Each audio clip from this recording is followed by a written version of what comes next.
Once there was an explosion. A bang which gave rise to life as we know it. And then came the next explosion.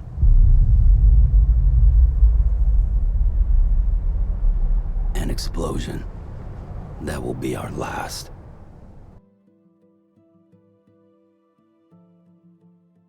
Connection, hope, death, separation. We are all tied together by invisible strands. But do we accept the responsibility that comes with those connections? Death Stranding is a unique game. It's one I honestly never thought I would play. The gameplay looked boring, the story seemed so obscure and random, and I just wasn't interested. Sure, the characters always had this Kojima flair that I appreciated, but overall, I had zero desire to play this game. At first. I'm writing this just a week out from release of Death Stranding 2. I've been watching trailers, interviews with Kojima-san, and somewhere along the way, I officially jumped on the hype train. Figured, why not play the first one, now, just to see if it would actually connect with me. And let me tell you, this game is so much more than I ever expected.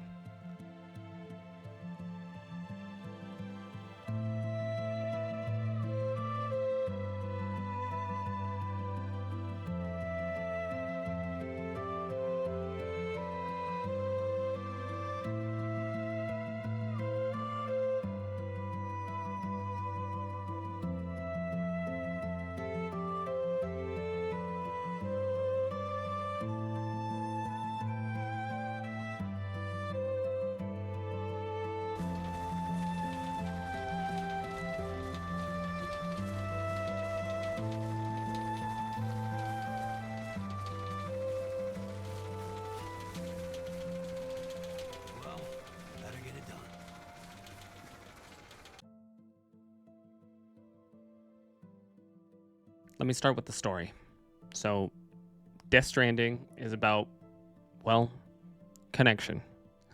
At its core, it's about bringing people together. You play as Sam, portrayed by Norman Reedus. The world as we knew it is gone, wiped out by a cataclysmic event known as the Death Stranding. This event blurred the lines between the world of living and the dead, leaving the United States fractured and disconnected. Sam works for a company called Bridges as a courier. On the surface, they're just delivering packages from point A to point B. Simple, right? Wrong. Every delivery, every journey is part of a much larger mission, reconnecting isolated cities to the UCA's network, and more importantly, reconnecting people. The main theme here is connection. Yes, you deliver packages, but it's why you are doing it that makes it all so compelling. The relationships you build with the people you meet, the trust you earn, and the hope you bring are all pieces of a much bigger story. I'm sure they told you, but this weather station was built before the Death Stranding. Bridges 1 came and fixed it up. Unfortunately, we lost contact with our weather satellites a while back. Interference from chiral clouds. So it's been tough to measure chiralium levels and predict timefall. But thanks to you, this weather station can finally function as intended. You made our jobs easier. Now let us do the same for you. We won't let you down, I promise. Take care. Sam might seem like a straightforward protagonist with a simple goal, but you quickly learn he's carrying much more than just cargo. His personal story adds a surprising amount of depth and meaning. One of the game's biggest strengths is its incredible cast of characters. Every person you meet brings their own perspective to this broken world, and the more you interact with them, the more the story expands in ways you wouldn't expect. Take Deadman, for example, played by the brilliant Guillermo del Toro. At first, he just seems like a worker for Bridges. The more layers you uncover, he's not just a side character, he's essential to the heart of the story. Even the people you meet while doing deliveries have their own unique reasons for wanting to be connected. Some crave the safety and the resources the network provides. Others feel betrayed by Bridges, convinced the organization played a role in causing a catastrophe in the first place. What's your angle anyway? Everyone knows Fragile was behind the attack that wiped out Middlemont City. Only a damn fool would trust that terrorist to deliver shit now. But here you are, filling in. Keeping her business alive for her, am I right? I swear. Can't trust anyone these days. Don't try sweet-talking me onto your little network. You know why there's been so many terrorist attacks recently? Because you all pissed them off with your talk of reuniting the country. Join the UCA. I may as well paint a bullseye on my shelter. Just keep my deliveries coming. We'll get along just fine. The world of Death Stranding feels lived in because the people within it feel real. Everyone has their own way of surviving in this fractured reality. Some characters show incredible strength in the face of disaster.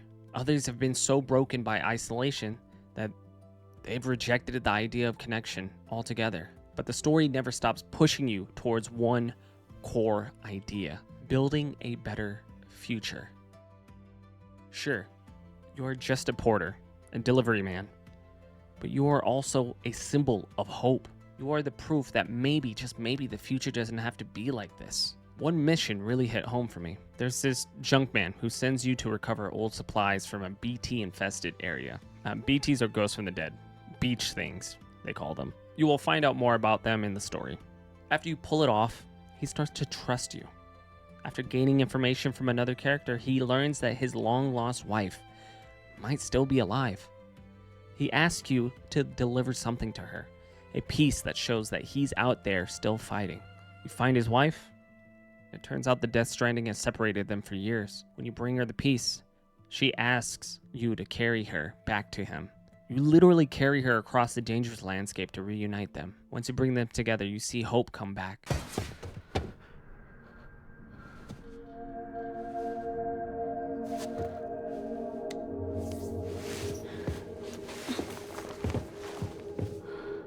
Are you hurt? Thanks, Bridges.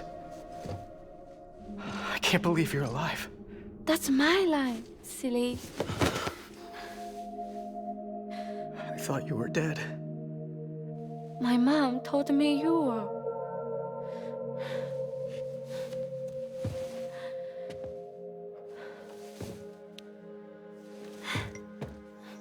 I kept it close. Always. But after the attack, it stopped working. I thought about fixing it, getting the sand flowing again. But it felt too much like moving on. Like forgetting you. Well, now we can both move on. You see that even faced with adversity, the smallest sign of hope can bring people together. Later, you get an email saying they got married. That's the story. The story of being open to change in a world that feels bleak and hopeless. The story of believing that connection still matters. At the end of the day, Death Stranding is about finding hope in a hopeless world. It's about coming together. And honestly, that message stuck with me long after the credits roll. There's so much more to the story, but I highly, highly recommend experiencing it for yourself.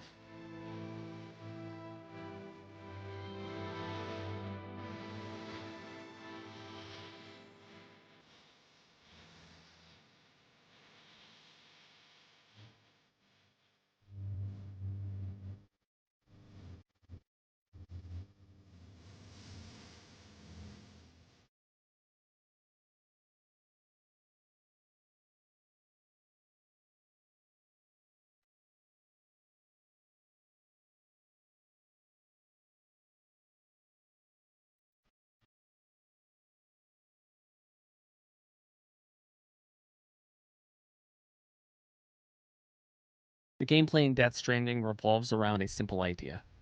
Deliver packages and supplies from one place to another. You'll head to different locations, grab missions, and make your deliveries. The way you traverse the world really depends on what supplies and equipment you choose to bring. As you progress, you'll unlock new tools to help with your journey. Trucks, new weapons, exosuits to assist with climbing, and more. Yeah, on paper, this is basically a walking simulator. But let me tell you, the areas you travel through are absolutely breathtaking. Vast deserts, blossoming forests, cold mountaintops. The world has this haunting beauty to it. You feel the isolation between each destination.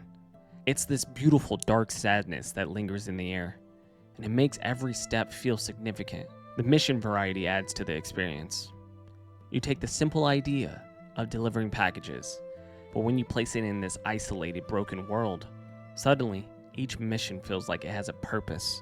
Every delivery tells its own story. A big part of the gameplay is playing Tetris with the boxes you carry. You have to decide what equipment to bring, how to stack it, and what's worth carrying. For example, if I knew I'd be walking a lot, I'd bring extra boots so I can swap them out when they wore down. Or I'd pack non-lethal weapons if I need to sneak into an enemy camp to recover supplies. Carrying boxes causes Sam to move around realistically.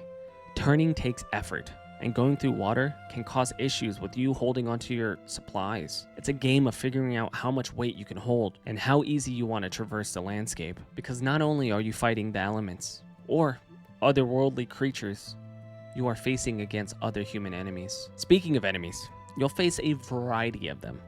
There are random BT encounters, camps of terrorist groups trying to stir up chaos, and even the weather can be your worst enemy. You have plenty of equipment at your disposal to deal with these threats, but here's the thing. This game isn't about fighting. 9 times out of 10, I wasn't engaging in combat. The game pushes you towards sneaking, avoiding confrontation, and focusing on survival over battle. Sure, you can fight, but that's rarely the best option. I found myself avoiding fighting at all costs. If I needed something from an enemy camp, I'd sneak in, quietly take out that one guy with the supplies, and get out fast. This is not a run and gun type game. This is survival. Fighting is always second. The equipment you choose matters a lot. There's a huge variety of gear you can unlock to help you on your journey. And sometimes, even with all that gear, you still end up in situations that don't go quite as planned. One of my favorite and funniest moments was when I had to carry a body from one point to another. It was supposed to be a long, tedious mission, so I thought, why not cut through the mountain pass? Was it a smart choice? No. Was it efficient? Probably not. Was it an adventure? Absolutely. And I made it work. That's what I loved about this game, the freedom of choice. The game lets you approach missions however you want. You can chart your own path, test different routes, see what works best for you. Just make sure you bring enough supplies, because being stuck on top of a mountain with broken boots and no exosuit to help you climb, that's the real struggle. Another huge part of gameplay that helped me so much was the creation left by other players. Players can build structures in the world to help others. Bridges over rivers, ladders up cliffs, zip lines that cover huge distances. People even leave behind bikes, storage lockers, or portable rest stations. If someone starts building something and doesn't finish it, you can contribute materials to complete it. That's where the theme of connection really shines. Not just in the story, but in the gameplay itself. You feel connected to other porters, even if you never meet them directly. Without some of the equipment and paths left behind by other players, I wouldn't have made it as far or as fast as I did. Overall, the gameplay is simple. Walk from point A to point B. But the variety of missions, the freedom of choice, and the massive amount of equipment at your disposal make it feel like you're crafting your own journey. How you get there matters. The choices you make matter. And that's what kept me hooked.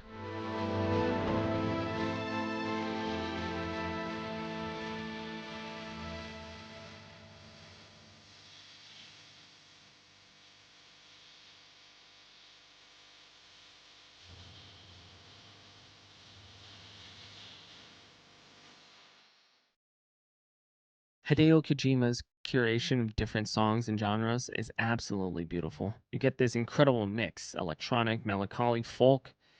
It's such a diverse selection, and it fits the world perfectly. The music doesn't just fill space, it adds meaning to your journey. One of my favorite moments is when you're traveling, fully immersed, and then right at the perfect time, the name of the song and the artist slowly fades in on the screen. The track begins to build as you move forward, and suddenly you realize you're in it. You are part of the perfectly crafted moment. Kojima is a master at setting the tone and mood with a single song choice. You can tell he loved making this soundtrack. Every song feels intentional. Every quiet moment has a purpose. Nothing is random. Honestly, this isn't just a video game. This is art. Something people will talk about forever. As much as I loved this game, I did have some gripes with it. Mainly the combat and movement during these intense moments could be frustrating. When you're fighting a BT or trying to navigate around buildings in the middle of a fight, Sam's movements can feel a bit wonky. Sometimes he doesn't register that he needs to climb, or the momentum will trip him up, causing him to stumble or fall. This really stands out during boss fights. I found myself literally yelling at him to get up, grab his gear, and keep moving to the next point. One moment that really stuck with me happened towards the end of the game. I had a mission where I needed to deliver supplies to another location. A BT fight broke out along the way, and I didn't realize I dropped the critical supplies. I didn't notice until I got to the delivery point, so I had to trek all the way back to the previous area, pick up the supplies, and then make the long run or ride back. I really wish the game would have made that more obvious, maybe with a clever notification or a more in-your-face warning. It's not a deal breaker by any means, but those little moments definitely pulled me out of the experience sometimes.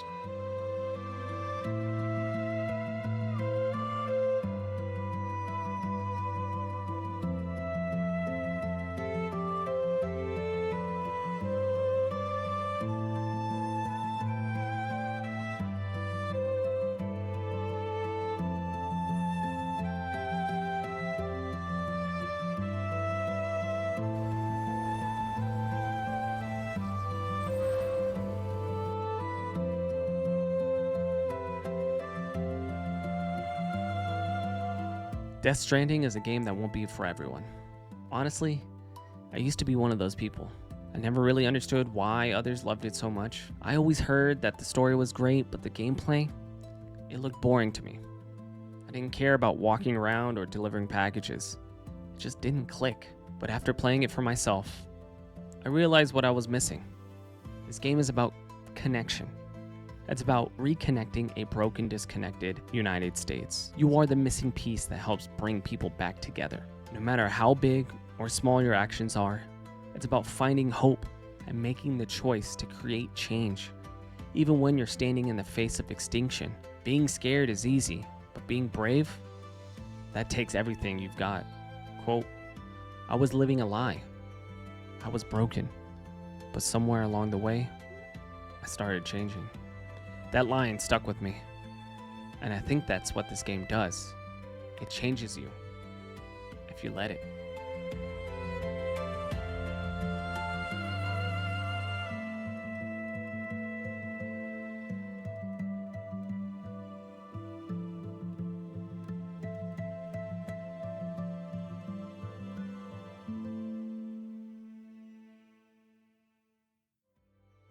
Thank you guys so much. I hope you guys are having a wonderful day. Thank you guys for stopping by. Yeah, let me know if you guys are playing Death Stranding 2 when it releases. I had a really fun time playing through this, and I hope you guys see it in the video. Remember, if you guys like this video, leave a like, comment, subscribe, show some love, show some support, and I'm really happy. I hope you guys enjoy this one. I'll see you guys on the next one. Goodbye. Goodbye.